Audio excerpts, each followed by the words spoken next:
Alright, so I didn't want to forget about my Samsung users out there. I know that a lot of you use iPhones like myself, but I did some research and I found out that FV-5 Lite is a good app to use if you are solely using your smartphone versus a DSLR camera. So you can go in the App Store and download FV-5 Lite. And when you open up the app, it's going to ask you to have access to all these things. I don't see why it needs my contacts, so I'm just going to deny that. And then I'm going to hit continue. Alright, so the first time you open it up, it might have an update. I'm just going to hit OK, seeing that this is just a demo here. It's welcoming us to FV-5. There's picture capturing, the main controls. I'm just going to kind of swift through this because I'm going to talk through these things, but you can read them in your own time. So when you first open this app, what you're going to do is you're just going to kind of look and see where all of the controls are. So if I start on the left-hand side and look at the little gear and I tap on it, it's just going to say maybe some pop-ups. You can buy a pro version to unlock all the device resolutions. The storage location, you can modify that. Geotagging, I personally like to geotag all of my pictures. You can add a compositional grid on there to help you take your pictures. So let's go down one here. So if I look at all this stuff, I can review my last photo. So I like for that to be on. For the review time, you can adjust it to however you want. Let's see what else is here.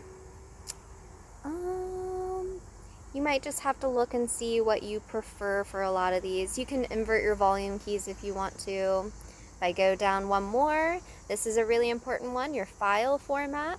So I keep mine on JPEG for now. If you do buy the pro version, which is only a couple dollars, it'll enable you to capture more larger images, better images. JPEG quality level, I want it at its best. It is pretty much defaulted to that. If I scroll down here, you can change the way things are being labeled. And then you can rotate your pictures, things like that. Rotation correction, you can turn that on. I'm going to go down one here. And then these options, you can pick and choose if you like the viewfinder to be landscape or portrait. You can show a histogram. There's a lot of different things on here that you can do. So I'm going to go back here. Let's see, go back to my camera.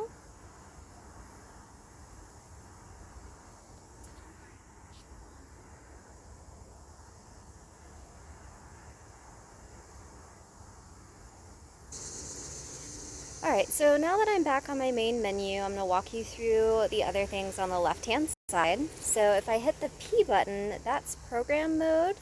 And then if I hit S, this is shutter priority.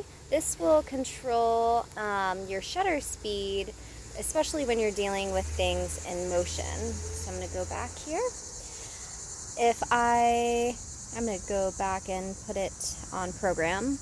So right below the P, there is a little mountain. This will change your utilities, so you can have a single image, multiple images. You can shoot on tap. Those are a couple different options. I like to have my flash off. And then down at the bottom here, I like to make sure that I tap my auto white balance and adjust it to my liking. So right now I'm looking at this green bush, but if I change my auto white balance here, it'll change the color of my photo. So you're going to want to play around with that. You can keep your autofocus on. However, I personally, if I'm doing pictures up close, so like for manual focus, I can get really, really close to objects and tap on those things and slide to focus. So here's clear foreground, blurry background, and then here's blurry foreground, clear background. So it's a really easy way to manipulate your focus is when you have it on manual focus. If I go to light metering, I can change how my things are lit. I'm going to switch back to autofocus so that it doesn't look so blurry. I can change my ISO sensitivity. So I'm outside right now and the lighting's pretty good, but if I was in a darker lighting situation, I can turn those up and it would make my camera a little more sensitive. The little timeline on the right hand side, that's your light meter, your light bracketing. You want that to kind of be in the middle. That's how you know you have good lighting. If the little red slash is more towards the -2, that means your picture is too dark. And then if it's +2, it means your picture is a little too light. So I know that's a lot of information and you're gonna have to kind of play around with all of this. At the top, we'll have that F number is your aperture. Right next to it is your shutter speed and then your ISO, which again, that probably is not going to mean nothing to you right now, but as you practice, you'll be able to understand this all a little bit better. So I'm going to hit the shutter button here. So I'm going to click on something I want to focus on, and then I'll click the shutter button. And then you'll have to figure out where your pictures are saving to. Most of the time they're in their camera roll, but you might have to double check. So that's pretty much it for this app. I would definitely use this app instead of a DSLR if you only have a cell phone to shoot with.